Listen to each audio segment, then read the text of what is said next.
Enchanté.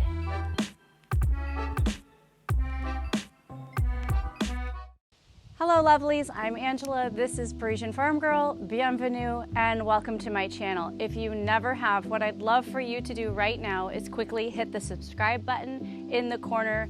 I have a very special video for you today. This is the 4th installment in my summer potager cottage garden series, and I'm so pleased today because today we get to talk about roses. I'm going to take you down to the parterre, which you can see behind me, and we are going to celebrate together the massive amount of blooms on my Strawberry Hill roses. Now, of course, they started blooming, so that means cue the Japanese beetles, so I'm out early in the morning. Unfortunately, you have to pluck each one off by hand, which is really disgusting, but they're so beautiful, I consider it a worthy price to pay. I have a few other things I'd like to share with you. You know I don't do yellow in my garden, but suddenly I have a yellow sunflower and some surprise black-eyed Susans. They have to go. I'm going to take you back to the greenhouse and show you the success of what's happening with our cucumbers and tomatoes and a few other things. I think this is going to be especially beautiful. It is early July, so we're just coming upon peak garden season here in Door County, and it is exquisite. Hopefully today you will receive a few practical tips for your garden as well. Deadheading is something I do all season long because removing those spent blooms really highlights anything that's on its way or that's currently blooming.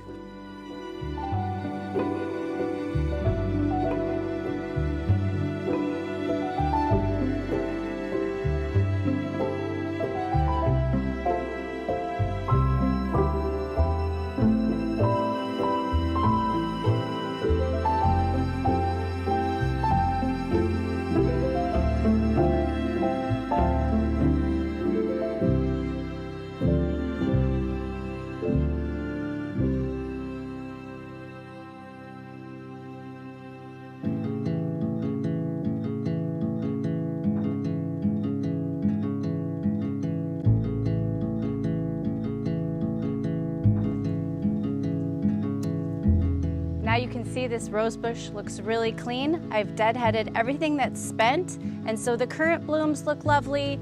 The blooms that'll go in the next few days look lovely. If you were watching close, you'll notice that quite often I was cutting down to the first group of leaves that has 5 leaves. That's just sort of an SOP for cleaning up your roses. This looks gorgeous. I think we should head down to the parterre because that's where the Strawberry Hill roses are that I really want to share with you. This is one of those yellow flowers I was telling you about. I don't know how this flower made it into my garden. It's very prolific. Up here where we live, black-eyed Susans. I know this is beautiful. It's not beautiful in this space though. I really don't do any yellow in this space. The chartreuse of the lady's mantle is about as yellow as it gets. So this is going to be coming out because I really don't want it to distract from this beautiful coral echinacea plant I have down here and one that I have back here as well. And this yellow sunflower. Now we all know how seeds get spread. The birds do that for us. Last year, if you remember, I had beautiful burgundy sunflowers here and I saved the seeds and replanted them. I don't know quite what happened with this guy. He'll end up looking beautiful on our dining room table. But I definitely don't want yellow in this space because as I'm about to share with you, this is the parterre and it's full of the Strawberry Hill roses and the beautiful poppies and the lavender that is just ramping up for the season.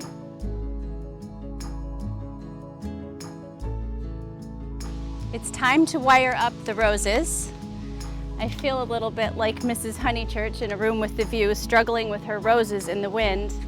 They are doing wonderfully. As you know, these are new arbors, so I haven't really tied any of them down. I'm just going to snip some wire and try to secure them in place. So when the thunderstorms roll in and the weather does really get rough when it's raining, they don't end up laying on the ground.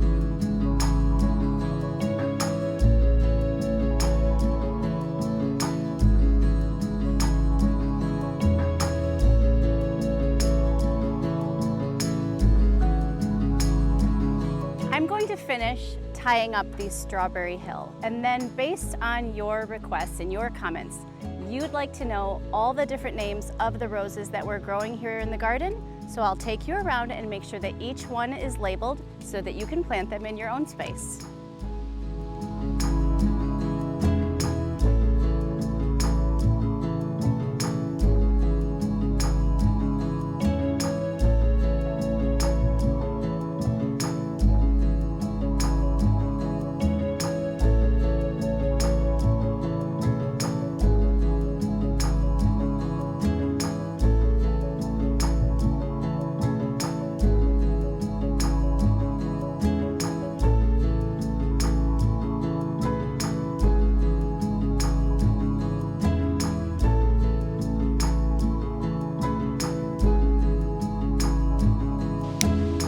As a gardener, you're always deciding, where do I want to invest my time and where do I want to, or where can I invest my money? Now my roses, that's a hill I'm going to die on. I'll die on the hill of my Strawberry Hill roses. I have to have them, they're beautiful. Boxwood, however, is so expensive that the design I'd like to incorporate into this space is completely unaffordable. This is the parterre. A parterre often is lined in box. And so recently, Junior and I spent some very sweet moments in the courtyard propagating boxwood, and I'm going to tell you exactly how we did it.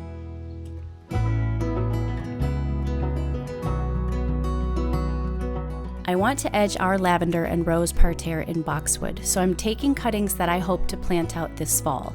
To take boxwood cuttings, wait till you have a wonderful amount of new growth on your boxwood and cut your pieces right where the new growth blends with the old. This keeps them from drying out too fast while they're trying to root. When you do this, you'll want to have nice sharp clippers and a Ziploc bag with a little water in it so they stay wet while you're working. I remove most of the leaves and then root mine in a mixture of about 60% potting soil and 40% perlite. I add an inch of water or so to the trays to moisten the mixture, and then over the coming weeks I'll just keep it damp, but not too damp, as I anxiously await for the cuttings to develop roots. And I've come out here to say that I love you.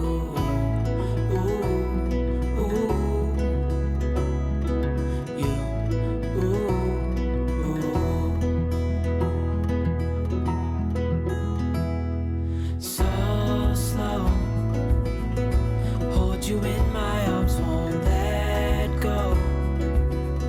The world around could pass us by, a thunderstorm, a lightning strike, as we hold each other tight. You're the rose in a garden, and it shows if I'm honest. You're the leaves in mid-August, and I've come out here to say that I love you. Ooh, ooh, you, ooh. I'm very pleased to share with you the sponsor of today's video. I've had a chance to get to know her over the last few years, and she is a peach. Her name is Annabelle, and her family business is House of Tokumen Rugs. You can start by visiting hotrugs.net and use the coupon code FARMGIRL20 for 20% off a beautiful heirloom rug. As a creator of spaces, incorporating Persian and Turkish rugs over the last few years into our home has really elevated the overall design of our environment. If you're tired of buying rugs at Walmart and Target, you've been told they can go in the washing machine, but after a few times they start curling up on the edges and they just don't have that look you're going for, then I want you to invest in one of these beautiful heirloom quality handmade rugs. So when you're designing a space, try this. Bring in a dramatic, gorgeous rug from House of Tokumen. You can do that by visiting hotrugs.net. Use my exclusive, very generous coupon code FARMGIRL20 for 20% off one of these statement pieces for your home. Invest in a rug from House of Tokumen and watch your home go to the next level.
I'm so glad that we got to spend this time in the garden together. We learned a few things, we took care of the roses. If you'd like to spend some more time on the channel, click this video right here.